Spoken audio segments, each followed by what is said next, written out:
हम पिछले कुछ समय से जिस बात के ऊपर सीख रहे हैं वो बात है कि परमेश्वर के नाम।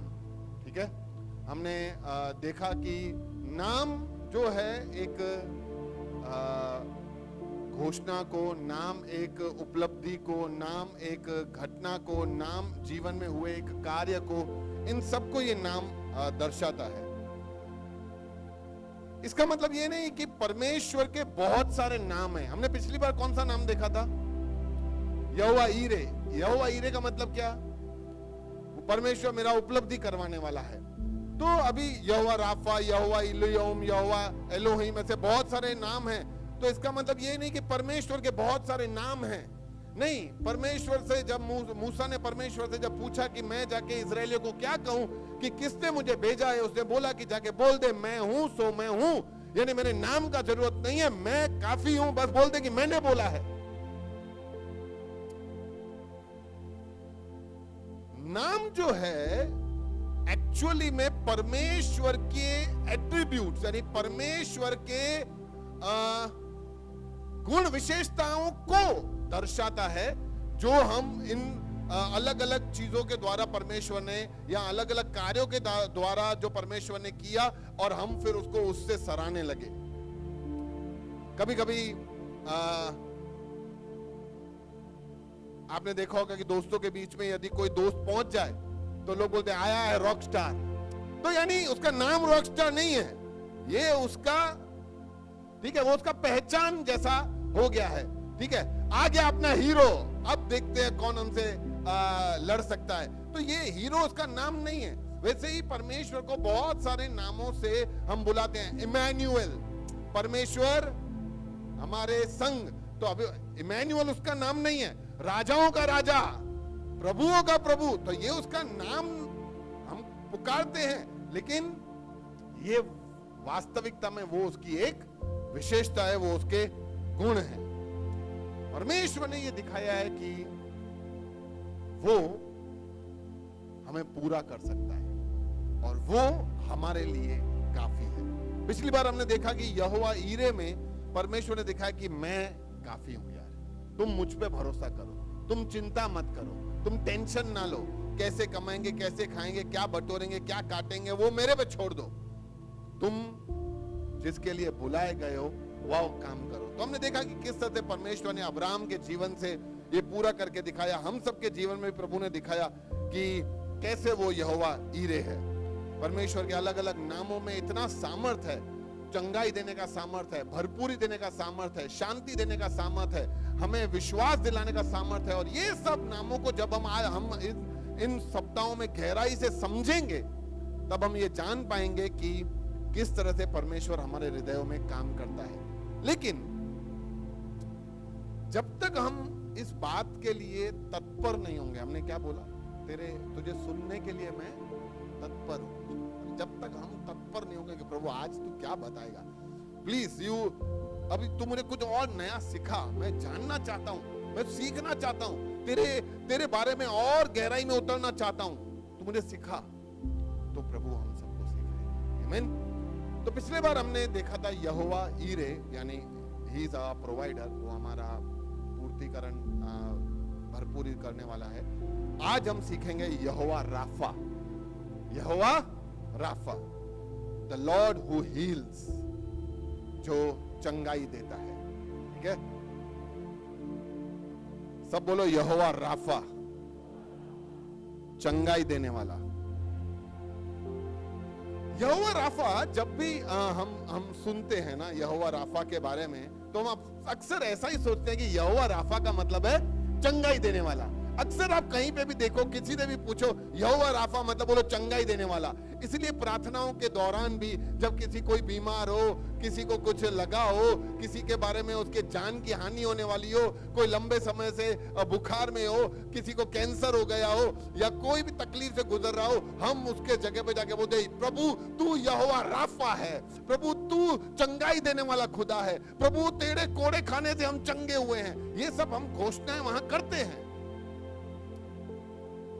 पर लेकिन ये सब चीजें हम करते करते वास्तविकता में परमेश्वर ने यहोवा राफा उसने क्यों कहा, वो उसके गहराई में क्या कहना चाहता है, हम समझ नहीं पाते। क्योंकि हम इतने सारे प्रचार सुनते हैं ना कि हमें ऐसा लगता है कि हाँ ऐसा ही होगा। हमने भी अक्सर भी हर प्रार्थनाओं में यहोवा राफा में ऐसा ही सुना है, जहां तकलीफ है, जहां पे बीमारियां हैं, वहां पे यहोवा राफा बुलाना है। ऐसा ही मैं कल इन जवानों को सिखा रहा था एक बात जो मैं आपको भी सिखाता हूँ, ठीक है। जैसे आपको पता है कि आदम और हव्वा ने क्या किया था, पाप किया था। कैसे किया था, फल खा के। ओके, तो मैं लीला बहन आपको खाली ऐसा आपके लिए, अभी समझो आप वो अदन की वाटिका में थे, अभी आप ऐसा अज्यूम करो और आपको वो फल तोड़ के खाना है, तो आप कैसे फल तोड़ के खाओगे, खाओ, हाँ ठीक है। रोमा आप कैसे खाओगे, हाँ ठीक ठीक, हाँ ऐसे ऊपर ही है आपके, हाँ हाँ। तो देखो आप किसी ने भी पूछ लो, वो सब यूं ही फल तोड़ के खाएंगे। क्यों? क्योंकि हमारे दिमाग में ये फिट कर दिया गया है कि वो फल सेब की तरह है। क्यों? केला नहीं हो सकता था क्या, अंगूर नहीं हो सकता था क्या? कहीं लिखा है क्या कि वो फल सेब है? लेकिन हमने इतनी बार ये बात सुना है, हर पिक्चर में हम सेब ही दिखाते हैं, तो हमारा माइंड सेट हो गया है कि वो सेब ही था। लेकिन कहीं बाइबल में नहीं लिखा है कि वो सेब है। और हम जानते हैं वो केला हो सकता है, हम वो जानते हैं चीकू हो सकता है, हम वो जानते हैं कि अंगूर हो सकता है, कैसा भी हो सकता है। यूं तोड़ने वाला था, सब यूं ही तोड़ रहे हैं, वो सेब ही है। अरे सेब नहीं है, केले की तरह भी तोड़ सकते हो, अंगूर की तरह भी तोड़ सकते हो, कैसे भी तोड़ सकते हो। लेकिन हम जो देखते हैं जनरली हमारे माइंड में फिट हो जाता है। हाँ पपैया होता है, यहाँ यूं तोड़ते तो हाँ अभी देखो यार, अभी आम लोग ऐसे भी खा लेते हैं बिना छिलके उतारे भी, आम चले। अभी पपैया नहीं होगा ऐसा हम बोल नहीं सकते, पपैया नहीं है। उस समय उनके दांत अच्छे हो, उस समय पपैये अच्छे हो, छिलके वाले अच्छे, मीठे मीठे छिलके वाले पपैये। तो हमें पता नहीं है वो फल कौन सा था, लेकिन हम उसको इसी तरीके से ले लेते हैं जैसे सेब है, और हम ऐसे तोड़ते भी हैं तो यूं ही करके तोड़ते हैं सेब की तरह। लेकिन हमें समझना चाहिए इसी तरीके से यहोवा राफा हमने उसको सीमित बना दिया है सिर्फ बीमारियों तक। कोई बीमार है, कोई गंभीर बीमारी है, कुछ भी है, तो वहां पे हम यहोवा राफा का नाम पुकारते हैं और हम ये घोषणा भी करते हैं कि प्रभु तेरे कोड़े खाने से हमें चंगाई मिली है। यह वास्तविकता है कि सही में प्रभु के कोड़े खाने से चंगाई हमें मिली है। लेकिन मैं ऐसा आपको पूछना चाहता हूं, क्या अगर कोई आके बोले कि यार प्रभु के कोड़े खाने से मेरे को चंगाई कैसे मिली, जरा मेरे को समझा, तो क्या हमें उस बात का वास्तविकता या उस बात की सच्चाई या गंभीरता हमें पता है? क्या हम किसी को बता, या हमारे दिल में, हमारे मन में ये सवाल उठे कि प्रभु के कोड़े खाने से he got physical beatings, उसको मारा गया, और इधर मेरे को, मतलब ये तो कैसे हुआ है? ये कहते उसके कोड़े खाने से मैं चंगा हो रहा हूं, ऐसा कैसे हो सकता है? तो ये अगर कोई हमसे पूछे तो क्या हमें इस बात का वास्तविकता या उसका मर्म या उसकी सच्चाई का हमारे दिलों में क्या ये उजागर है कि हम ऐसा ही बोलेंगे नहीं वचन में लिखा है तो बस बराबर ही है? हाँ वचन में तो सब कुछ वचन में ही लिखा है, लेकिन वो कैसे है, वचन का समझ हमारे पास होना बहुत ही जरूरी है। कोई हमसे पूछे कि अगर प्रभु के ही मार खाने से हम सबको चंगाई मिली है तो फिर हमारे पास डॉक्टरों का क्या जरूरत है? या उल्टा भी, अगर डॉक्टर्स हैं तो प्रभु के मार खाने की जरूरत ही क्या थी? तो ऐसे जब बहुत सारे सवाल हमारे आगे उठते हैं ना, तो कभी हमारे मन में शंका आ जाती है, या डाउट आ जाता है, या हम डाउट नहीं भी करते तो भी मन में रह जाता है। इसीलिए आज हम इन सारे बातों को गहराई से हम अच्छी तरीके से सीखेंगे कि यहोवा राफा जो चंगाई देता है वो उसका मतलब क्या है। क्या हम इस बात को कैसे समझे कि जब हम पुकारते हैं कि तू मेरा यहोवा राफा है, तो मैं कहां पे इन बातों को पुकार सकता हूं? एक है जब मैं सिर्फ बोलता हूं प्रभु तू यहोवा राफा है, जो मुझे याद हो गया है, जो मुझे पता है कि बीमारी के टाइम पे बोलना है, जो मुझे पता है कि कहां बोलना है, जो वचन है जो मुझे पता है कि किस समय पे बताना है। और एक है जब मैं उन वचनों की सच्चाई को समझता हूं और उन पे विश्वास करता हूं कि कैसे यहोवा मेरा राफा है, हमें वो समझना है। तो आज हम कुछ गहराइयों तक हम जाएंगे, जो प्रभु ने आज हम सबके लिए रखा है, हम उसको समझेंगे।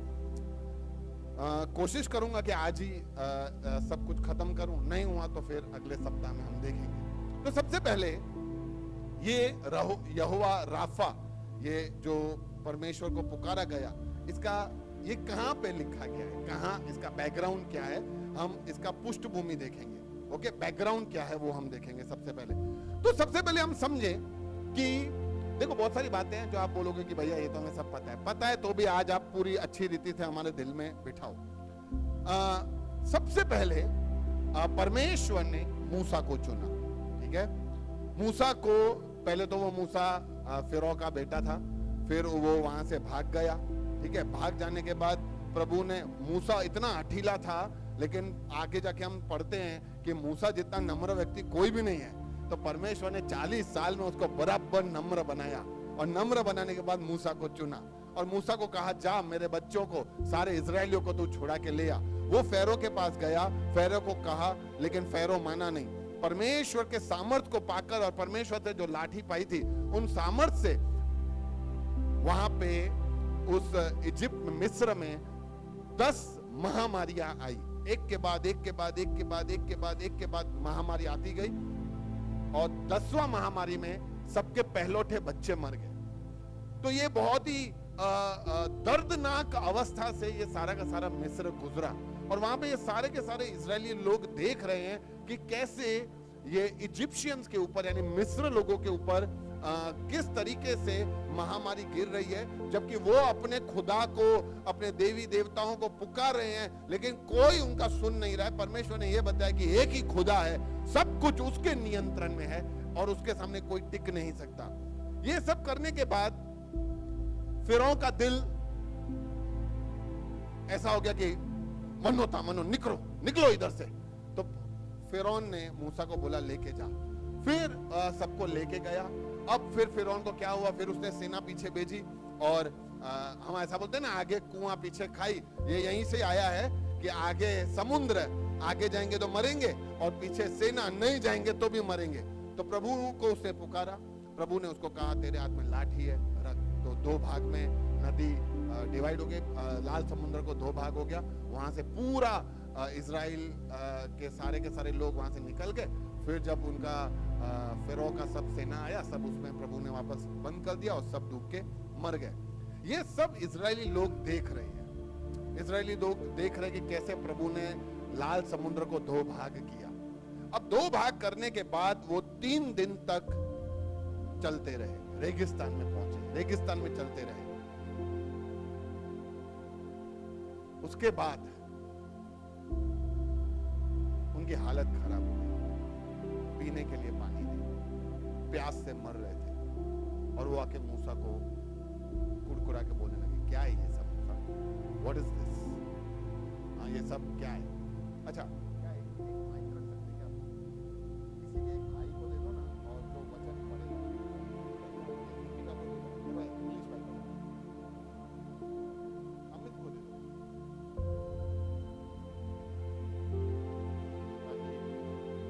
वचन का रीडिंग हो जावे ना। ओके,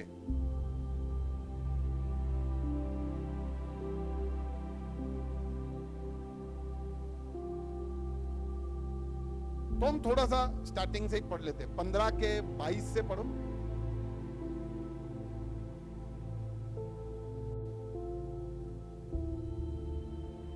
निर्गमन 15-22।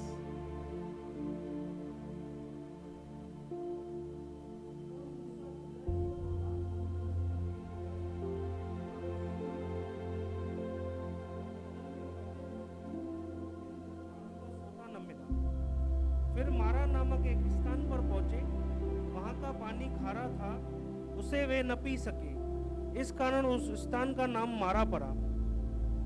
तब वे ये कहकर मूसा के विरुद्ध बड़बड़ाने लगे, हम क्या पिए।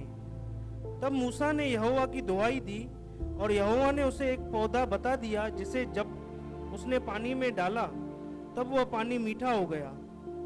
वही यहोवा ने उनके लिए एक विधि और नियम बनाया, और वहीं उसने यह कहकर उनकी परीक्षा की, यदि तू अपने परमेश्वर। ओके, अभी 26 वाला हम पढ़े, उससे पहले आपने सुना कि वहां से वो आगे है, जंगल में 3 दिन तक पहुंच के फिर एक मारा नाम जगह पे पहुंचे। वहां का पानी बहुत ही कड़वा था, ठीक है, फिर प्रभु ने उससे प्रार्थना की, प्रभु ने बोला एक लकड़ी का टुकड़ा लेके अंदर फेंक, या पौधा जो भी है वो लेके अंदर फेंक। अलग अलग ट्रांसलेशन में अलग बातें लिखी, लेकिन कुछ प्रभु ने कहा अंदर रख, उसने फेंका, पानी मीठा हो गया। अच्छा, जब हम वो गाना गाते हैं ना, मारा मीठा करेगा, ये वो ही है। ठीक है, मारा मतलब करवा, जिसको प्रभु ने मीठा बनाया। तो अगली बार गाना गाओ तो वो भी याद रखना। ठीक है, हम बोलते हैं मारा मीठा करेगा, मतलब मेरा मीठा करेगा, हम क्या कुछ भी समझ लेते हैं। तो वास्तविकता में पीछे उसका बैकग्राउंड क्या है वो भी हमें पता होना चाहिए। मारा नाम का जगह था जहां पे कड़वाहट थी। ठीक है, एक और जगह पे मारा वर्ड यूज किया गया है, किसी को याद है? हाँ, रूत में जब वो नाओमी वहां से आती है, वो कहती है कि मेरा जीवन मारा है, मेरा जीवन कड़वाहट से बढ़ गया है। ठीक है, मेरा दिल मारा हो गया है। ठीक है, प्रभु उसको फिर से मारा को, कड़वाहट को निकालता है। ओके, तो प्रभु ने उनको वो पानी दिया, और फिर प्रभु उनको यहाँ पे 15 के 26 में कहता है, बोलो ना। यदि तू अपने परमेश्वर यहोवा का वचन तन मन से सुने और जो उसकी दृष्टि में ठीक है वही करे, और उसकी आज्ञाओं पर कान लगाए और उसकी सब विधियों को माने, तो जितने रोग मैंने मिस्त्रियों पर भेजे हैं उनमें से एक भी तुझ पर न भेजूंगा, क्योंकि मैं तुम्हारा चंगा करने वाला यहोवा हूँ। जितने रोग मैंने मिस्रियों पे भेजे हैं उनमें से तुम्हारे ऊपर कुछ भी न भेजूंगा, क्योंकि मैं यहोवा तुम्हारा चंगा करने वाला यहोवा हूं। हालेलुया। यहां से परमेश्वर ने अपने आप को यहोवा राफा, चंगा करने वाला खुदा करके दिखाया। एक बात हम बड़ा ही गहराई से हम समझ लें और जान लें कि जब परमेश्वर हमें चंगाई का वादा करता है, जब परमेश्वर हमें चंगाई का आश्वासन देता है, तो वो सिर्फ कुछ बीमारियों तक, कुछ महामारियों तक, कुछ रोगों तक, कुछ तकलीफों तक सीमित नहीं है। वो परमेश्वर जब कहता है कि मैं तुम्हारा यहोवा राफा हूं, तो मैं आपको विश्वास दिलाना चाहता हूं वो हमारी समझ से परे है कि वो प्रभु हमारे साथ क्या करना, क्या क्या उपलब्धि हमें क्या क्या देने वाला है। हालेलुया। लेकिन इस बात को हमारे गहराई में उतारना बहुत जरूरी है कि वो मेरा चंगा करने वाला खुदा है, वो मुझे चंगाई प्रदान करता है। इसीलिए जो परमेश्वर ने मेरे दिल में डाला, जो बातें हैं, मैं कुछ ही बातें जो अभी मैं बताऊंगा आपको कि किस किस तरीके से परमेश्वर हमें चंगाई दे सकता है, मैं चाहता हूं कि इन बातों तक हम अपने आप को सीमित ना करें, क्योंकि हम पहले ही जान चुके हैं कि हमारी समझ से परे है कि प्रभु कैसा चंगाई हमें दे रहा है जब उसने वादा किया है।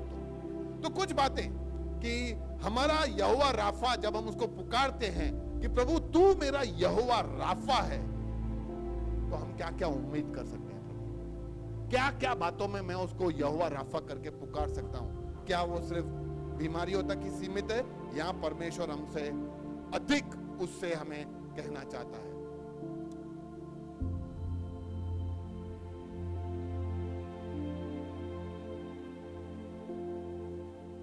पहली बात, यहोवा राफा सभी रोगों से चंगाई। हमें बहुत सारे रोग हो जाते हैं ना, चाहे वो साध्य रोग हो या असाध्य रोग हो, यानी क्योरेबल हो या इनक्योरेबल हो। ऐसे बहुत सारे रोग होते हैं जो क्योर हो जाते हैं, खांसी हो जाता है, बुखार हो जाता है, सर्दी हो जाती है, ये सब ठीक हो जाते हैं। लेकिन बहुत सारे ऐसे रोग हैं जो क्योर नहीं होते हैं। आज भी बहुत सारे ऐसे रोग हैं जिनका इलाज नहीं है। अभी भी कहते हैं एड्स का इलाज नहीं है, अभी भी ऐसे बहुत सारे रोग हैं जिनका इलाज नहीं है। लेकिन परमेश्वर ये दिखाना चाहता है कि उसके आगे जब हम उस यहोवा राफा को पुकारते हैं, तो कोई भी रोग हो उसको हटाने का सामर्थ परमेश्वर में है। आमीन। हम देखते हैं कि परमेश्वर जब यीशु मसीह जब सेविकाई था, तो ऐसे बहुत सारे रोग वाले उसके पास आए जो कभी ठीक नहीं हुए थे। उन समय में लेपर्स यानी कोढ़ वाले लोग, उनको प्रभु ने चंगाई दिया। कोढ़ उस समय ठीक ही नहीं होता था, कोढ़ वाले लोगों को प्रभु ने चंगाई दिया। 12 साल से वो लहू बहने वाली स्त्री, उसका लहू बंद नहीं हो रहा, उसने सब कुछ खर्च कर दिया, लेकिन उसका रोग प्रभु ने ठीक किया। एक बुढ़िया जो झुकी हुई थी, उसको प्रभु ने उठा लिया। एक व्यक्ति का जिसका हाथ सूखा हुआ था, प्रभु ने उसको ठीक कर दिया। तो परमेश्वर के लिए कोई भी रोग को जो असाध्य हो, यानी जो ठीक नहीं हो सकता, उसके लिए भी प्रभु कहता है कि मैं यहोवा राफा हूं। हमारे भी कलेशिया में, यहाँ बहुत सारे दूसरे लोगों से मिलोगे जिन्होंने परमेश्वर को चखा है, आप उनसे भी गवाहियां सुन सकते हो कि किस तरह से परमेश्वर ने उन्हें अलग अलग बीमारियों से छुटकारा दिया, किस तरह से परमेश्वर ने उनको अलग अलग रोगों से मुक्ति दी। तो परमेश्वर ये कहना चाहता है कि मैं रोगों से चंगाई देने वाला भी खुदा हूं। यहोवा राफा रोगों से चंगाई देता है। हालेलुया। इसलिए भजन संहिता 41:3 में लिखा है, गजब था, ये तो मैं पढ़ा तो मुझे मजा आ गया, कि जब वे बीमार होते हैं तो प्रभु उनकी देखभाल करता है और उन्हें स्वस्थ करता है। ये देखभाल करता है में जब आप इंग्लिश में पढ़ोगे ना, वहां ऐसा लिखा है कि when people fall sick, God nurses। अभी नर्सिस यानी नर्स वर्ड एक्चुअली परमेश्वर यानी मसीहत से ही ये सब नर्स और डॉक्टर सब लोग बाहर आए हैं। God nurses. आपको लगेगा नहीं मेरी मम्मी सेवा करती है, नहीं मेरा पापा सेवा करता है, मेरा आंटी सेवा करता है, नहीं हमने ये बंदा रखा ये मेरी सेवा करता है। अरे ये तुम्हारे शरीर के लिए सेवा करते हैं। है तुम्हारी मम्मी, तुम्हारे पापा, तुम्हारे नर्स में सामर्थ जो तुम्हारे अंदर जलन हो रही है तो उसको रोक के दिखाए? नहीं है। वो वहां पे ठंडक हमारा प्रभु प्रदान करता है, क्योंकि जब हम बीमार पड़ते हैं तो प्रभु यहोवा मेरी सेवा करता है, देखभाल करता है और मुझे चंगा बनाता है। हालेलुया। इसीलिए हम परमेश्वर पे सारे रोगों के लिए उसको यहोवा राफा करके पुकार सकते हैं। शारीरिक दर्द, बहुत सारे लोगों को बहुत सारे दर्द हैं। आज मैं इतना सब बताऊंगा यहोवा राफा में कि आपको लगेगा कि वो राफा शब्द मेरे हर एक चीज के लिए काफी है। बहुत सारे दर्द है ना हमारे शरीर में, बहुत सारे दर्द होते हैं। बहुत सारे लोगों को इधर, कितनों को घुटनों में दर्द है, ठीक है, कितनों को कमर में दर्द है, कितनों को हमेशा माइग्रेन का प्रॉब्लम होता रहता है, जोड़ों का दर्द है, मांसपेशियों का दर्द है, पीठ में दर्द है, आदि गर्दन में दर्द है। कितने सारे दर्द हम सालों से लेके निकल रहे हैं, ठीक है। लेकिन हम बोलते हैं अरे वो तो मैं ऐसा बैठता हूँ ना, सारा दिन कंप्यूटर पे बैठता हूँ, ऐसा करता हूँ, मैं एक्सरसाइज नहीं करता हूँ। आप समझो ये सारे दर्द के ऊपर, ये दर्द क्यों हो रहा है यार, मैं प्रभु का बच्चा हूँ, ऐसे कैसे दर्द हो सकता है? ये सारे दर्द के ऊपर हम परमेश्वर के नाम को पुकार सकते हैं और कह सकते हैं कि प्रभु मुझे हर एक दर्द के ऊपर तेरे नाम से छुटकारा चाहिए, तेरे नाम से ही मुझे छुटकारा मिल सकता है। डॉक्टर लोग खाली एक्सरे निकालेंगे, एमआरआई करवाएंगे, ये सब कराने के बाद बोलेंगे कि L5 है, L6 है, ये गादी खसक गई है, ये फलाना घुटना खस गया है, अभी नवे डलवा, उनको तो कमाई चाहिए। लेकिन तूने तो बनाया है, तू हर एक चीज में, तू मेरे दर्द में छुटकारा बन सकता है। तो सारे शारीरिक दर्दों में भी हम परमेश्वर को यहोवा राफा करके पुकार सकते हैं। इसलिए यिर्मयाह 30:17 कहता है कि मैं तुम्हारे स्वास्थ्य को लौटाऊंगा और मैं तुम्हारे घावों को भरूंगा। ये परमेश्वर का वचन है कि मैं तुम्हारे घावों को भरूंगा। कहीं में लिखा है कि मैं तुम्हारा अंदर जो भी प्रॉब्लम्स है मैं उसको हटा दूंगा, तुम्हारे सब अंदर रोगों को ठीक कर दूंगा। ये परमेश्वर हमसे वादा करता है। तीसरी बात जहां पे हम परमेश्वर को, अक्सर हमने यहाँ 2 बातों तक ही हमने परमेश्वर को सीमित रखा है और इन 2 बातों पे ही हम परमेश्वर को यहोवा राफा करके पुकारते हैं। लेकिन अब जो 3-4 बातें हैं, हमें उनमें भी परमेश्वर वो यहोवा राफा है, हमें उनको समझना है। सभी अपराध बोध और शर्मिंदगी से चंगाई। अपराध बोध जिसको बोलते हैं गिल्ट, और शर्मिंदगी जिसको हम बोलते हैं शेम, सारे गिल्ट, सारे शर्म से भी परमेश्वर हमें चंगाई देता है। शैतान जो है उसका यही काम है कि हमें हमारे सारे अपराध बोध याद दिलाते रहे। जो भी हमने पास्ट में जो गड़बड़े की है, पास्ट में जो ऐसे काम किए हैं, काम की जगह में और बेहतर वर्ड यूज, पास्ट में जो हमने कांड किए हैं वो शैतान हमें बार बार याद दिलाता है, याद कर तूने क्या किया था, याद कर तूने ऐसा किया था, याद कर तूने ऐसे गंदे काम किए थे, याद कर वो सीन, याद कर वो घटना, किस तरीके से तेरे को सब पता होने के बावजूद तूने ऐसा किया था। ये सब लेके कैसे प्रभु के पास जाएगा, कैसे प्रार्थना करेगा। और जब ये सब बातें हमारे दिलों में आती है, हमें अपराध बोध जब ये शैतान हमें याद दिलाता है, हम शर्म से झुक जाते हैं, हम शर्म से डूब जाते हैं, हम शर्म से अपने आप को नीचे देखने लेते हैं, हम अपने आप को नकारा, निकम्मा, निराश ऐसे फील करने लगते हैं कि मैं कोई काम का नहीं हूं, मैं निराशा में चले जाते हैं, हम अपने आप को गंदा महसूस करने लगते हैं और इस तरीके से हम ऐसा सोचते हैं कि मैं योग्य ही नहीं हूं। इतना गिल्ट, इतना शेम, इतना हमारे अंदर सब भर जाता है, हमें लगता है कि हमें जीने का कोई मतलब नहीं है। लेकिन मैं आपको बताना चाहता हूं कि परमेश्वर हमें हर एक शर्म, हर एक गंदगी जो हमने की है, हर एक अपराध जिसका बोध परमेश्वर, शैतान हमें दिलाकर हमें भटकाना चाहता है, परमेश्वर आज हमको कहना चाहता है कि मैंने तुम्हारे सारे अपराध बोध, मैंने तुम्हारे सारी शर्मिंदगियों को से अगर तुम मांगोगे तो मैं उन सब से तुम्हें चंगाई दे दूंगा। हालेलुया। मैं यहोवा राफा हूं। इसीलिए परमेश्वर 1 यूहन्ना 1:9 में कहता है कि यदि हम अपने पापों को मान लें, कुछ नहीं, कहीं हवन नहीं कराने का है, कहीं जाके यीशु का क्रॉस लेके अपने दिलों में या गले में पहन के घूमने का जरूरत नहीं है। परमेश्वर कहता है यदि तुम अपने पापों को मान लो तो वो हमारे हर पापों से हमें शुद्ध करेगा, हर अधर्म से हमें शुद्ध करेगा, हर पाप से हमें क्षमा करेगा और ऐसा करने के लिए वो विश्वास योग्य और धर्मी है। वो यहोवा राफा है। वो यहोवा राफा हमारे अपराध बोध, हमारे शर्मिंदगी में भी हमें चंगाई देने वाला खुदा है। हमें सिर्फ परमेश्वर के पास जाके उसको पुकारना है और कहना है कि प्रभु मैं गलत था, मेरे से गलती हो गई, मैं गलती के लिए माफी मांगता हूं और तू मेरे दिल के भीतर जानता है कि मैं सच बोल रहा हूं, मैं दिखावा नहीं कर रहा हूं। ये 4 लोगों को समझाने के लिए, ये 4 लोगों को बताने के लिए मैं नहीं बोल रहा। प्रभु तू जानता है मेरे दिल में मैं सच में बोल रहा हूं कि मैं मेरी गलती के लिए पछतावा कर रहा हूं। प्रभु मुझे इन अपराध बोध से मुझे छुटकारा दे। और परमेश्वर सामर्थ्य है हमें एक नई सृष्टि बनाने में, क्योंकि वो यहोवा राफा है। परमेश्वर हमें सारे डर, हमारे सारे भय से हमें चंगाइयां देने के लिए यहोवा राफा है। हमारे जिंदगी में ना बहुत सारे ऐसे एपिसोड्स होंगे, ऐसे बहुत सारे एपिसोड को क्या बोलते हैं, ऐसे बहुत सारी घटनाएं होंगी जिनको याद करके हमारे आज भी रोंगटे खड़े हो जाते हैं। जीवन में ऐसे बहुत सारे डरावने प्रसंग होंगे कि किस तरह से मेरे ऊपर अत्याचार हुआ था, किस तरह से मुझे सब लोगों ने सुनाया था, किस तरीके से वो जख्म, वो स्कार्स हमारे दिलों पे छप गए हैं।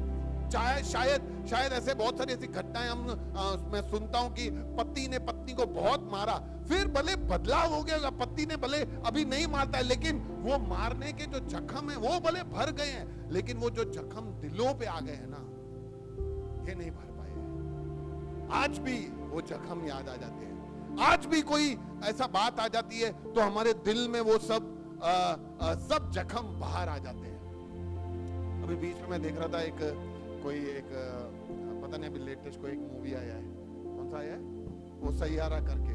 मैंने ऐसा जब देखा तो 2-3 ऐसे क्लिप्स देखी, लोग पागल जैसे हो गए हैं, अंदर थिएटर में रो रहे हैं, कोई ऐसा बेहोश होके गिर रहा है, बोल रहे हैं कि हमें अपने चाहने वाले का याद आ गया।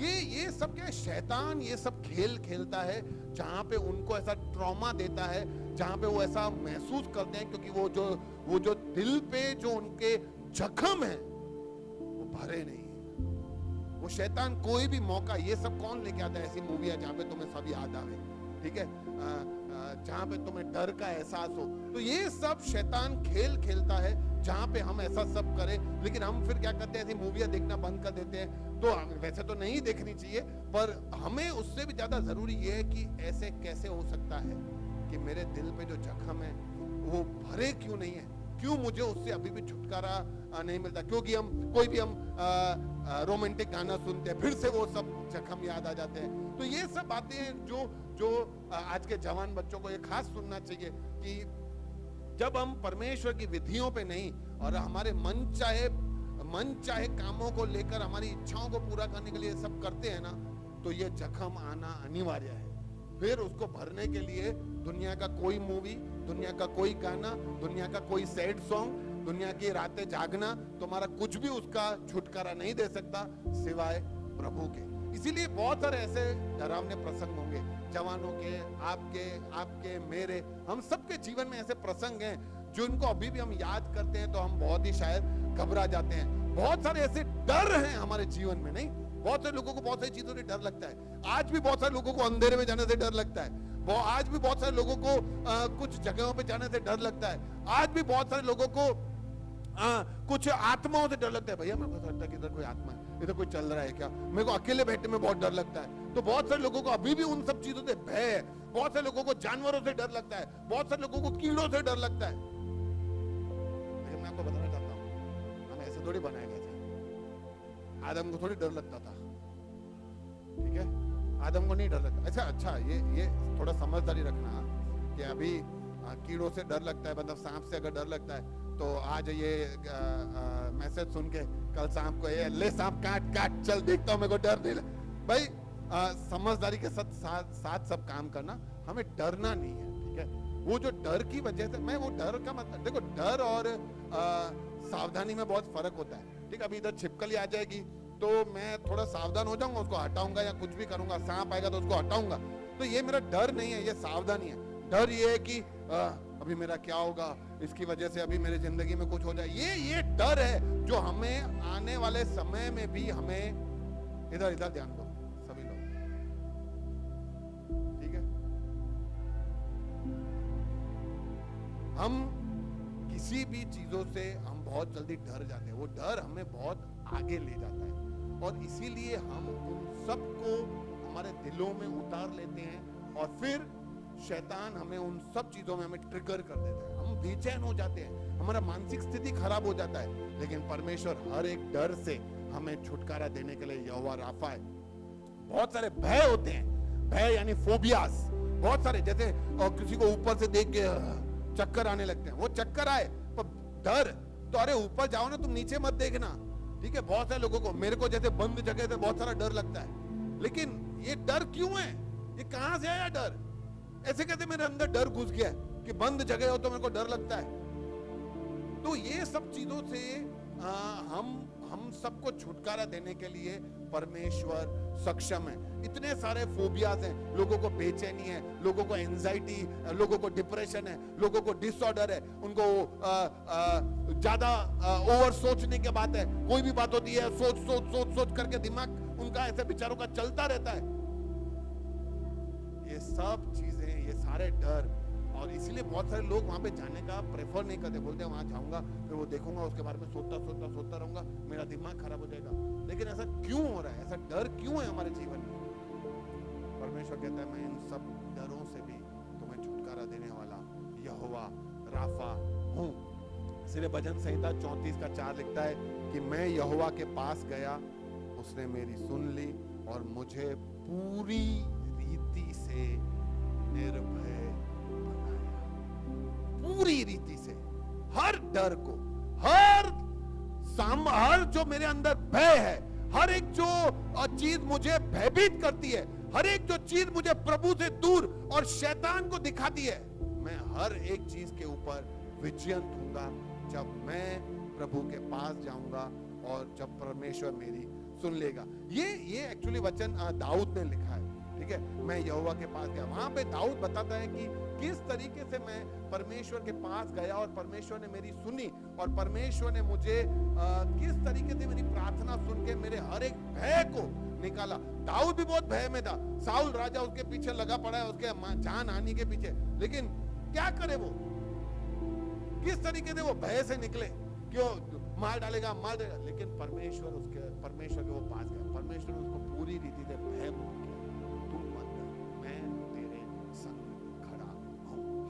हालेलुया। तो यहोवा राफा, हम सारे भय, सारे डर, जिंदगी में ऐसी बीती हुई घटनाएं हमारे साथ जो घटी है, उन सब में भी हम परमेश्वर को यहोवा राफा, वो हमें चंगाई देगा, ऐसा हम करके उसको पुकार सकते हैं। सारे श्राप, सारे काला जादू, सारे टोनों से हमें चंगाई देने के लिए परमेश्वर विश्वास योग्य है। बहुत बार हम ऐसा बोलते हैं कि ये पीढ़ियों से चलता हुआ आया है। आप समझे? अभी समझो, आप डॉक्टर के पास भी जाओ, मैं जैसे डॉक्टर के पास गया था कि मेरे को ब्लड प्रेशर है, डॉक्टर ने बोला था इतनी छोटी उम्र में ब्लड प्रेशर हो नहीं सकता आपको, आपके पापा को है? मैं बोला है। आपके भाई को है? बोला है। आपके दादा को? मैंने बोला उनको भी है। बोले ये आपका जेनेटिक बीमारी है। आप समझे? वो अरे ऐसा कहते ये श्राप है, ऐसा कहते जेनेटिक बीमारी है। अरे पीढ़ियों से चलता आया तो क्या सब में चलेगा? क्या मेरे में आया तो मेरे बच्चों में भी जाएगा क्या? डायबिटीज को ले लो, ये ब्लड प्रेशर को ले लो, थायराइड को ले लो, गुस्सा, नहीं पप्पा भी डरो गुस्से और होता है, भी यही दवा है, तो उसमें गुस्सा है तो उसमें गुस्सा, त्वचा से संबंधित स्किन इरिटेशन। अब ये सब मैं प्रैक्टिकल बातें बोल रहा हूं, लेकिन बहुत सारी ऐसी चीजें हैं जो हम ऐसा विश्वास करके नॉर्मल करने लगते हैं कि ये पीढ़ियों से आएगी इसलिए सब में घुसेगा। आपको बताना चाहता हूं, ये सब प्रभु तोड़ सकता है, ये सब परमेश्वर के सामर्थ्य से वो टूट सकता है। ये सारे श्राप, सारे काले जादू, हम बहुत बार ऐसा लोग ऐसा सोचते हैं कि मेरे डैडी को आज से बहुत साल पहले, वो मेरे डैडी ऐसे बताते कि उनका किसी काडाने के ऊपर पैर आ गया था। काडाने यानी लोगों का बुरी आत्माएं निकाल के बांध के कहीं रख देते हैं, उनके ऊपर उनका पैर आ गया था। उस दिन के बाद से डैडी अकेले नहीं रहते, ठीक है? अकेले वो नहीं सो सकते, उनको सब ऐसा डर जैसा लगता है। इवन टुडे, इतने सालों के बाद, बीतने के बाद, अभी थोड़ा थोड़ा ठीक हुआ है, लेकिन इतने सारे साल डैडी अकेले नहीं सोए। मैं बोलता हूँ क्या डर है यार, कौन सा भूत प्रेत, ठीक है, हमारा कोई कुछ बिगाड़ सकता है?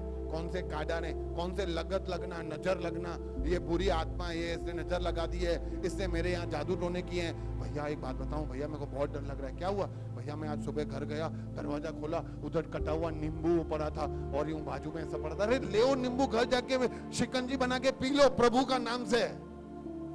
ऐसे मैं किसी का एक जने का गवाही सुना, ठीक है, तो एक जना ऐसा गवाही दे रहा था कि मैं एक दिन बाहर गया और वहां नींबू पड़ा था, मैं घर गया और शिकंजी बनाई और पी लिया, मजा आया।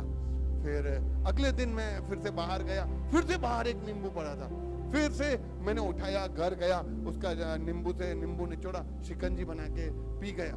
मैं तीसरे दिन बाहर गया, तीसरे दिन बड़ा नींबू पड़ा था, तो आई वाज सो हैप्पी कि आज तो 2 ग्लास पीऊंगा। वो लेके अंदर गया, नींबू निचोड़ा, शिकंजी बना के पी लिया। और फिर मैं जब चौथे दिन गया तो कुछ भी नहीं पड़ा था, तो मैं बाहर चिल्लाया, अरे नींबू वाले भैया आज भी मेरे को शिकंजी पीना है, रख के तो जाओ। आपने डर जाते हैं। अच्छा मैं ऐसा नहीं कहता कि कल से दिखे तो रास्ते पे लेके नींबू बना के पियो। मैं ऐसा कहना चाहता हूँ कि हमारे अंदर डर नहीं आना चाहिए। बहुत सारे लोग डर जाते हैं, भैया मेरा ये हालत, मैं बीमार हो गया, जब से मैं उस जगह से होके आया हूँ ना तब से बीमार हूँ। मेरे को बोला था सबने कि वो जगह पे नहीं जा, मैं उधर से घूम के ऐसा लगता है कि मैं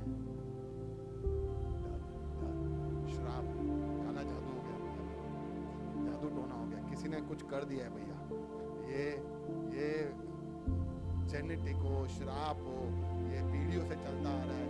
हम भी इसलिए बहुत सारे मूवी भी इन सब चीजों को प्रमोट करते हैं कि देखो ये चलता आ रहा है, चलता आ रहा है। लेकिन मैं आपको बताना चाहता हूँ, जब हम यहोवा राफा करके उस खुदा को पुकारते हैं ना, तो वो हर एक चंगाई, हर एक श्राप, हर एक काला जादू, हर एक जादू टोना, हर एक लगत, हर एक काडाने, हर एक जो भी बुरी नजर है, परमेश्वर हमें हर चीज से चंगाई देने वाला खुदा है। हालेलुया। अगर आप एफिसियों की पत्री 6:11-12 अगर आप पढ़ोगे, देखो पढ़ते हैं, पढ़ो तो एफिसियों की पत्री 6:11-12।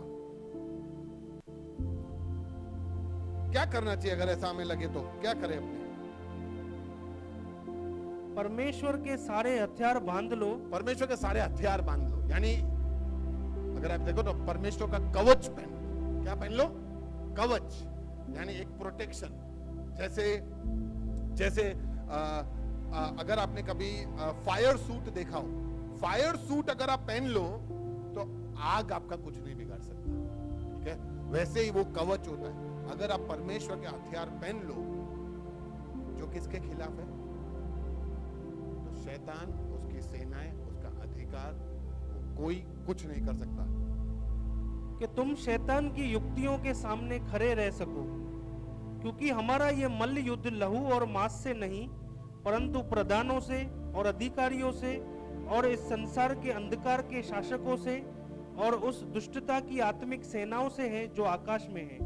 सब लोग जो ऊपर हैं, और इनका एक ही मकसद है कि कैसे हम इनको हर तरीके से बीमार करें, डराएं, जादू में फंसाएं, सब जगह करें, ताकि ये और ऐसे रहें और ये आगे बढ़ ना सके। क्योंकि अगर आज घनश्याम जाग गया तो ये और 40 घनश्यामों को जगाएगा। बेहतर है इसको ही नीचे रखो। उनका शैतान का ऐसा ही है, ठीक है, शैतान ऐसा ही है, उसकी आर्मी ऐसे होती है। इसको दबाओ, इसके द्वारा और नहीं तो 10 और 15 और 50 लोग उठेंगे, इनको दबाओ। लेकिन घनश्याम कवच पहनते जा रहे हैं तो वो और 50 को कवच पहनाएगा। हालेलुया, क्योंकि वो यहोवा राफा पे भरोसा करता है। सभी भावनात्मक पीड़ाओं से चंगाई, ये बहुत ही समझने वाला बात है और इसको बहुत ही गहराई से मैं चाहता हूं आप लें। विशेष करके ऐसा कहा जाता है कि स्त्रियां ज्यादा ही भावनात्मक होती है तो उनको ज्यादा समझना चाहिए, लेकिन मैं ऐसा हालांकि मैं मानता नहीं हूं, पर पुरुष भी बहुत सारे भावनात्मक होते हैं। वो भावनाएं दिखा नहीं पाते पर स्त्रियां भावनाएं बता देती है। लेकिन मैं बताता था हूं कि बहुत सारे इमोशनल ब्रोकननेस एंड पेन से हम सब लोग गुजरते हैं, बहुत ही भावनात्मक टूटेपन से। अभी हम में से कौन कितना टूटा हुआ है कोई नहीं बता सकता है। अभी मैं टूटा हुआ हूं कि नहीं आप में से कोई नहीं बता सकता है। लीला बहन टूटे हुए हैं कि नहीं, करण टूटा हुआ है कि नहीं, विक्रम भाई टूटे हुए कि नहीं, अमित टूटा हुआ है कि नहीं, कोई नहीं बता सकता इधर कौन कितना टूटा हुआ है। हमें जो टूटा हुआ लगता है शायद ना हो, हमें जो बहुत ही हंसमुख लगता है वो शायद हो, लेकिन हर एक इस टूटेपन से, हर एक इस ब्रोकननेस से, ये जो हमारे इमोशनल ड्रेन कर देता है, हमें बहुत ही दुखी, निराश और हताश और हमें बेचैन कर देता है, परमेश्वर हर एक ऐसी भावनाओं के ऊपर विजयंत होके हमें चंगाई देने वाला खुदा है। प्रेम से बहुत सारे लोग टूट जाते हैं। ये मैंने उसको चाहा, उसने मुझे ठुकरा दिया, उसने मुझे मेरे प्रेम को स्वीकार नहीं किया। किसी को घर में प्रेम नहीं मिलता है, किसी को पति पत्नी से प्रेम नहीं मिलता है, किसी को दोस्तों से प्रेम नहीं मिलता है, किसी को भाई बहनों से प्रेम नहीं मिलता है, किसी को पारिवारिक जनों से प्रेम नहीं मिलता है, किसी को परिवार से बहुत ही धुतकार, बहुत ही ऐसा व्यवहार मिलता है जिनकी वजह से उनका इमोशनल डैमेज हो जाता है, बहुत ही टूट जाते हैं। किसी को स्वीकृत नहीं किया जाता है। बहुत सारे लोग अपने आप को ठुकराए हुए समझते हैं। बहुत सारे लोग जैसे किसी के ग्रुप में आते हैं वो ग्रुप छोड़ के चले जाते हैं, उसको अपनाते नहीं हैं, उनको हर जगह ठुकराया जाता है, उनको रिजेक्ट किया जाता है, उनको समूह में शामिल नहीं किया जाता है। ऐसे लोग अंदर ही अंदर टूटते टूटते टूटते रहते हैं। और आज ये टूटेपन की अवस्था टीन्स में बहुत आ गया है। बहुत सारे जवान लोग आज इतने यानी परमेश्वर पे भरोसा नहीं कर पाते हैं कि वो भावनाओं में इतने टूट जाते हैं कि उनको अपने जीवन को खत्म कर देना बड़ा ही आसान लग जाता है। लेकिन ऐसे हर एक प्रेम से ठुकराए हुए, परिवार से ठुकराए हुए, कहीं पे अस्वीकृत किए हुए सारे लोगों के ऊपर जो हमारे अंदर ब्रोकननेस आता है, टूटना होता है, परमेश्वर यहोवा राफा में उन सब से चंगाई देता है। ऐसी बहुत सारी शायद हमारी जिंदगी में बातें होंगी जो हमने किसी से नहीं कही हैं, जो सिर्फ मेरे को पता है, वो जो सिर्फ प्रभु को पता है। हम प्रभु को भी चिल्ला के बोलते होंगे कि प्रभु ऐसी बहुत सारी बातें हैं जो सिर्फ मेरे को पता है। प्रभु मैं किससे कहूं, किसी को भी नहीं बोल सकता, मैं सिर्फ तेरे आगे आके रोता रहता हूं, तुझे आके पुकारता रहता हूं, क्योंकि तू ही है जो ये सब जानता है। ऐसी बातें जो हमें जब भी याद आता है हम टूट जाते हैं, हम बिखर जाते हैं और हम मूडलेस हो जाते हैं। अचानक से आप देखो आपकी जिंदगी में ऐसे बहुत सारी परिस्थितियां होंगी जब आप बहुत ही खुशी से सब जगह खा रहे होगे, खेल रहे होगे, कूद रहे होगे, अचानक से वो बात याद आया और आपका मूड नीचे। अचानक से लोग पूछे क्या हुआ क्या हुआ, अरे आप मैं नहीं बता सकता कि मेरे जिंदगी में क्या चल रहा है, कैसे मुझे वो बात याद आ गई और कैसे वो मैं टूट गया। लेकिन मैं आपको बताना चाहता हूं कि उन सब बातों में भी आप भले किसी को नहीं बता सकते, यहोवा आपके हर दर्द को जानता है। इसीलिए वो कहता है कि जब तुम पुकारते हो यहोवा राफा, तो मैं तुम्हें इन बातों से भी, इन ब्रोकननेस से भी मैं तुम्हें चंगाई देने वाला खुदा हूं। इसलिए भजन संहिता 147 का 3 जब हम पढ़ेंगे तो हमें पता चलेगा कि प्रभु हमें किस तरीके से प्रेम करता है। वो परमेश्वर का वचन कहता है कि वो टूटे मन वालों के समीप है, वो टूटे मन वालों के समीप है। जब हम सोचते हैं कि मेरा कौन है जो मुझे सहारा देगा, कौन है जो मुझे हमें मेरे को बांधेगा, लेकिन प्रभु कहता है मैं तुम्हारे समीप हूं। पढ़ो तो जरा भजन संहिता 147:3।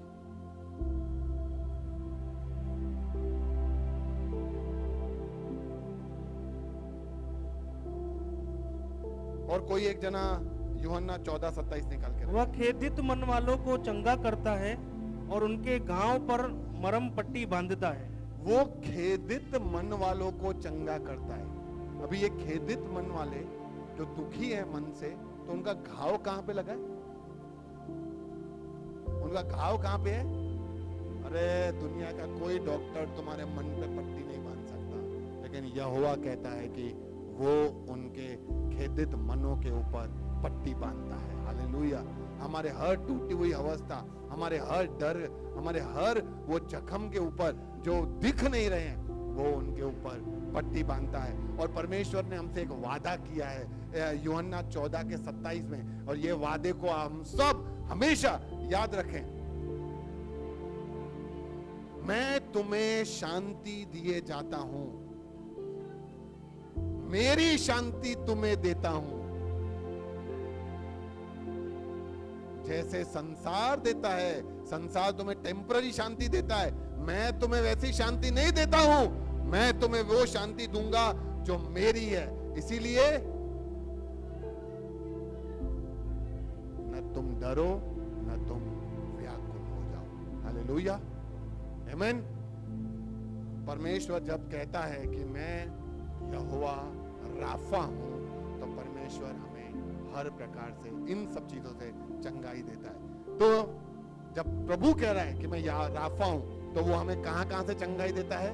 सारे रोगों से चंगाई देता है, सारे शारीरिक दर्द से चंगाई देता है, सारे अपराध बोध और शर्मिंदगी से चंगाई देता है, सारे डर भय इनसे चंगाई देता है, सारे श्राप काला जादू टोने से चंगाई देता है, और उठने वाले हर भावनात्मक पीड़ाओं से हमें वो चंगाई देता है। हालेलुया।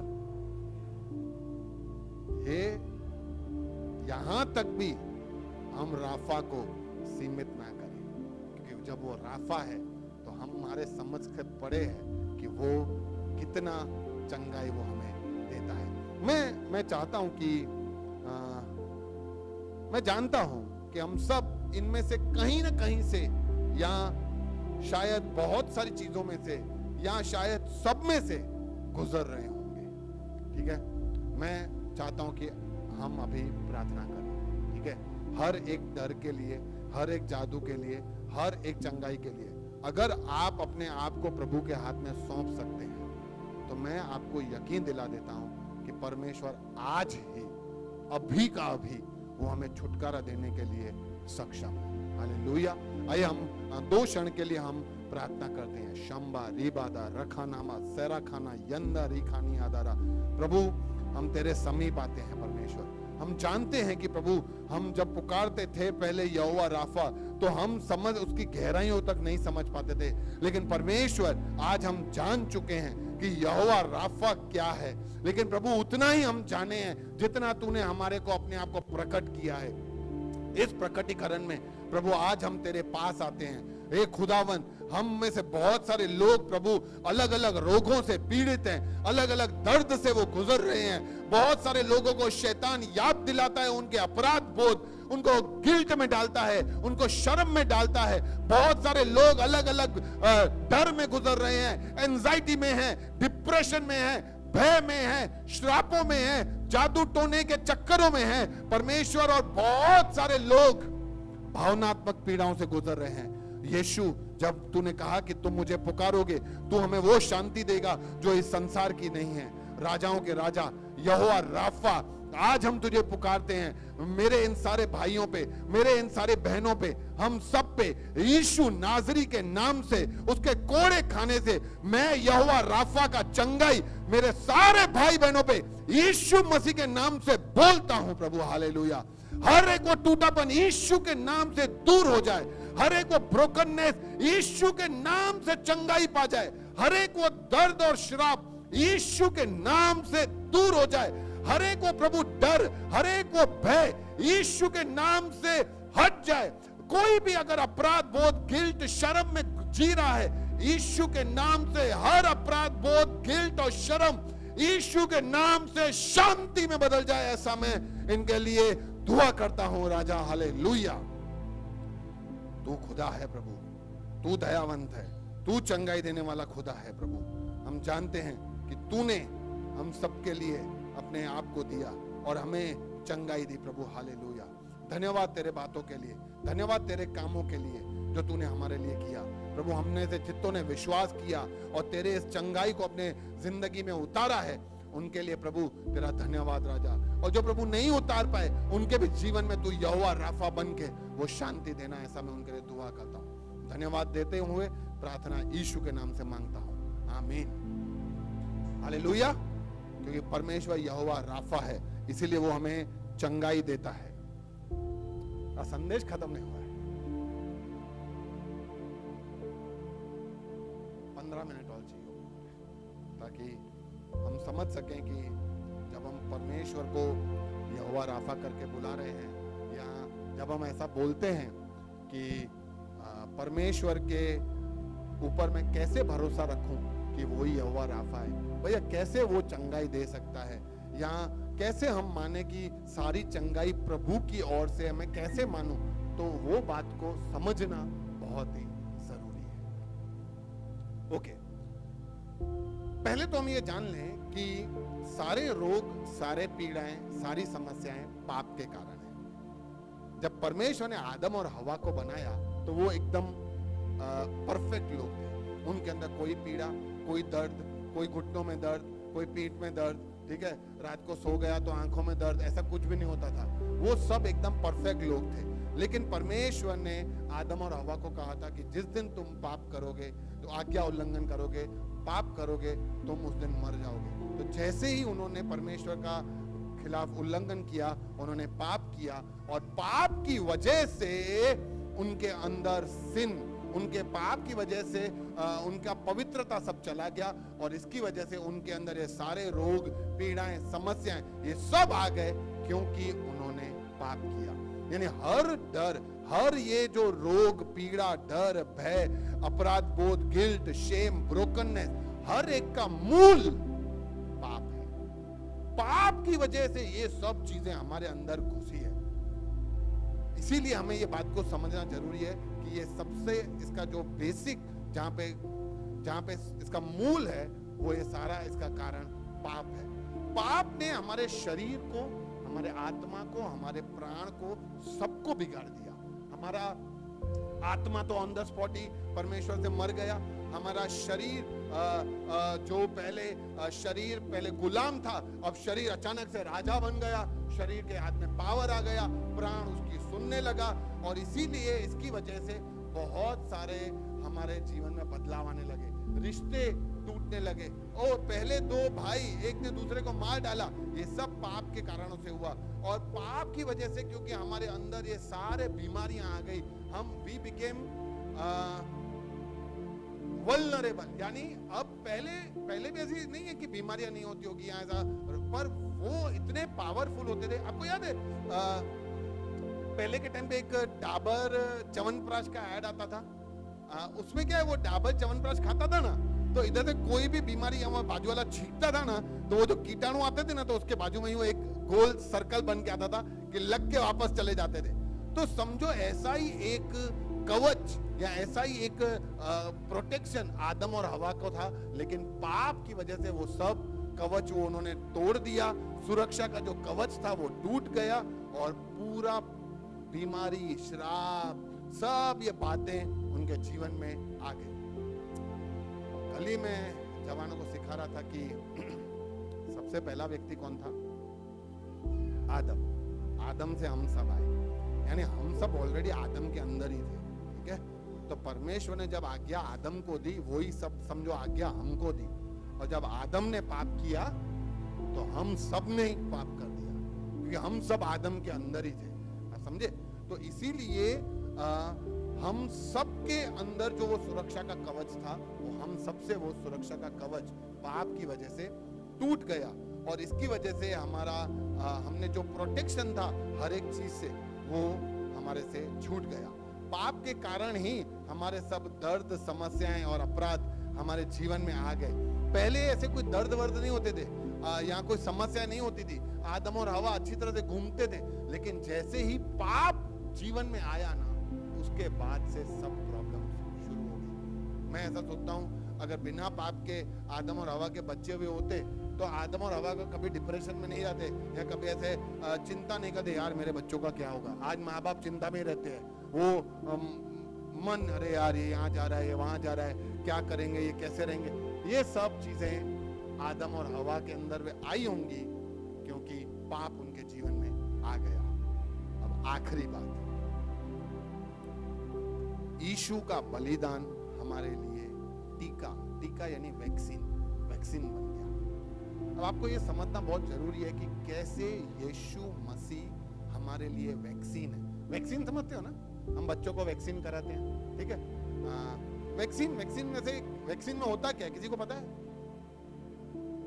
ठीक है, डेट यहाँ अभी देखो, मैं आपको थोड़ा और बेहतर तरीके से समझाता हूँ। समझो टाइफॉइड का वैक्सीन कराना है। टाइफॉइड यानी बुखार, ठीक है, मगज का बुखार जो चढ़ जाता है, या दूसरा जो बुखार होता है, उसकी वैक्सीन कराते हैं। तो टाइफॉइड के जो कीटाणु आके हमारे शरीर को नष्ट करते हैं ना, तो उसकी वजह से हमें टाइफॉइड हो जाता है। पर जब हम वैक्सीन लेते हैं ना, तो वैक्सीन के अंदर, दवाई के अंदर टाइफॉइड करने वाले ही मरे हुए या कमजोर कीटाणु होते हैं। तो जैसे ही टाइफॉइड करने वाले, बुखार लाने वाले वो कीटाणु हमारे अंदर जाते हैं, तो हमारा शरीर तुरंत ऐसे सब कीटाणुओं को तैयार कर देता है जो इन कीटाणुओं से लड़के उनको मार दे। वो कीटाणु पहले थे नहीं, पर जैसे ही, क्योंकि क्या हमारा शरीर इस तरीके से बनाया गया है कि कोई भी बाहर का कीटाणु आता है तो हमारा शरीर तुरंत ऐसे जवानों को, यानी सोल्जर्स को खड़ा कर देता है जो इन सबको मार दे। इसीलिए हमारे हम साइंस में पढ़ते हैं कि white blood cells are called as the miniature soldiers. वो सेना है जो हर एक शत्रु से लड़ते हैं। तो क्या है कि टाइफॉइड के वैक्सीन में टाइफॉइड के ही मरे हुए या तो कमजोर कीटाणु डालते हैं। तो जैसे ही ये टाइफॉइड के कमजोर कीटाणु अंदर जाते हैं, हमारा शरीर तुरंत सेना को खड़ा करके उन टाइफॉइड के कीटाणुओं को मार देता है। फिर हमारी ये सेना मर नहीं जाती, हमारी सेना वहीं पे ही है। यानी अब जब वास्तविकता में टाइफॉइड के कीटाणु आएंगे, हमारी सेना तैयार है उनसे लड़ने के लिए। इसीलिए फिर जैसे ही टाइफॉइड का कीटाणु असलियत में आता है, हमारी सेना तो तैयार हो ही चुकी है, उनको मार देती है। ये वैक्सीन का तरीका है। उसी तरह से हम हर गलतियों में, पाप में गिर जाते थे। यीशु के बलिदान से, जब यीशु का पवित्र लहू, यीशु का मृत्यु वो क्रूस पे जो वैक्सीन बनकर जब हमारे अंदर जाता है, तो वो एक ऐसा अंदर पवित्र आत्मा तैयार हो जाता है, एक वैक्सीन बन के तैयार हो जाता है, जो अब हर आने वाले पाप से लड़ने के लिए सामर्थ्य बन जाता है। पहले हम तैयार नहीं थे, पहले हमारे अंदर कुछ नहीं था, लेकिन जैसे ही हम यीशु को अपनाते हैं, हमारे अंदर परमेश्वर पवित्र आत्मा दे देता है। वो पवित्र आत्मा वो सेना के समान है, जो आने वाले हर पाप से, हर शराब से, हर टूटेपन से लड़ने के लिए वो तैयार हो जाती है। इसीलिए हम कह सकते हैं और कि यीशु ने जब कोड़े खाए, यीशु ने जब क्रूस उठाया, और यीशु ने जब हमारे पापों की कीमत चुकाई, तब हमें चंगाई मिली। यीशु ने कोड़े खा के, क्रूस उठा के, कीमत चुका के हमें कहां से छुड़ाया? पाप से। और हर बीमारी का मूल क्या है? पाप। हर तकलीफ का मूल क्या है? पाप। हर टूटेपन का, हर मानसिक, हर शारीरिक गंभीरता का, खराबी का मूल कारण क्या है? पाप, अगर हमारे जीवन में वो पाप है, इसीलिए हम लोग बीमार पड़ते हैं, हम लोग हमारे शरीर में नुकसान आता है, लेकिन परमेश्वर ने हमें उन सब से चंगाई दी है। इसलिए प्रभु का वचन कहता है पहला पतरस 2:24 में कि उसने क्रूस पर अपनी देह में, ध्यान से सुनना, उसने क्रूस पर अपनी देह में हमारे पापों को ओढ़ लिया। अरे हमारी अपनी देह में हमारे पापों को कैसे लिया? पाप तो आत्मा से है ना, और वो देह पे कैसे ले रहा है? तो प्रभु ने ये बताया कि मैं तुम्हारे सिर्फ शारीरिक दुखों को नहीं, मैं तुम्हें सिर्फ शारीरिक चंगाई नहीं, मैं तुम्हें शारीरिक और आत्मिक दोनों चंगाई देने के लिए मैं उस क्रूस पे चढ़ा हूं, ताकि अपने पापों के प्रति हमारी मृत्यु हो जाए और जो कुछ नेक है उसके लिए हम जिए। यह उसने उन घावों के कारण ही हुआ जिससे तुम चंगे किए गए हो। यानी प्रभु के घाव हमारे दिलों को ऐसा छेदता है कि हमारे दिल बदल जाते हैं और हमारे दिल चंगे हो जाते हैं। परमेश्वर ने हर पाप के ऊपर वो विजय पाया ताकि हम हर शारीरिक, हर आत्मिक बीमारियों से छुटकारा पा सकें। बीमारी का मूल कारण संसार में पाप है, याद रखना, बहुत बहुत इंपॉर्टेंट है, ध्यान से सुनना। सारी बीमारियों का मूल कारण संसार में पाप है, जो परमेश्वर ने पाप को क्रूस पे उठा के हमारे सारे शरीर के दुखों को तो हटाया, फिर जो हमारे अंतिम शारीरिक चंगाई है, जो अल्टीमेट, अब हमारा शरीर कभी भी बीमार नहीं होगा, ऐसी जो शारीरिक चंगाई है, परमेश्वर ने पुनरुत्थान करके हमें वो भी प्रदान कर दी जो हमें अंत में मिलने वाला है। परमेश्वर के क्रूस पे जाने से हमें शरीर के सारे और मन के सारे चंगाई, पाप से सारी चंगाई मिली, और परमेश्वर के पुनरुत्थान से हमें अनंतता में भी वो चंगाई मिलेगी। आमीन। परमेश्वर जब कहता है कि मैं यहोवा राफा हूं, तो वो सीमित नहीं है। परमेश्वर हमसे बहुत प्यार करता है, लेकिन कुछ बातें हैं जो हमें सावधानियां रखनी है। फटाफट बोल देता हूं। भैया मैं दवाइयां नहीं लूंगा, परमेश्वर मेरा यहोवा राफा है। भैया मैं डॉक्टर के पास नहीं जाऊंगा, परमेश्वर मेरा यहोवा राफा है। भैया मैं कुछ भी नहीं खाऊंगा, परमेश्वर मेरा यहोवा राफा है। भैया मैं कुछ भी खाऊं मुझे कुछ नहीं होगा, परमेश्वर यहोवा राफा है। मैं बाहर जाके पिज्जा खाऊंगा, बर्गर खाऊंगा, सारा दिन खाली बाहर का कच्चर पट्टी खाऊंगा, कचरियां खाऊंगा, मोमोस खाऊंगा, समोसे खाऊंगा, यही सब खाऊंगा। भैया आप तो यहोवा राफा हो, आप ध्यान दो, मेरे शरीर में चंगाई नहीं है, चंगाई बीमारी नहीं आनी चाहिए। ये सब चीजें करना मूर्खता है। ये प्रभु कह रहा है कि आप अपना काम करो, परमेश्वर अपना काम करेगा। Hallelujah, hallelujah.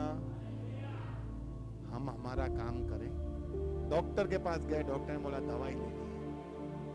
प्रभु दवाई डॉक्टर ने दिया है, लेकिन चंगाई तू देता है। दवाई ले लेता हूं, चंगाई दे देना, लेकिन मेरा भरोसा दवाई पे नहीं, मेरा भरोसा तुझ पे है। क्योंकि बहुत सारे लोग हैं ना जो दवाई लेते हैं, ठीक ही नहीं होते हैं, लेकिन मैं दवाई लेता हूं, ठीक हो जाता हूं। तो इसका मतलब क्या है? दवाई में ताकत नहीं है, दवाई मेरे, चंगाई मेरे खुदा में है। आखिरी बात, ईश्वर कब हमारा यहोवा राफा बनेगा? याद रखना, यदि तुम अपने परमेश्वर यहोवा की बात ध्यान से सुनोगे, जब प्रभु का वचन आप ध्यान से सुनोगे, पहली बात, और जो उसकी दृष्टि में ठीक है वो करोगे, जो तुम्हारे लिए सही है वो नहीं, जो उसके समझ में सही है वो करोगे। तीसरी बात, जब उसकी आज्ञाओं पे कान लगाओगे।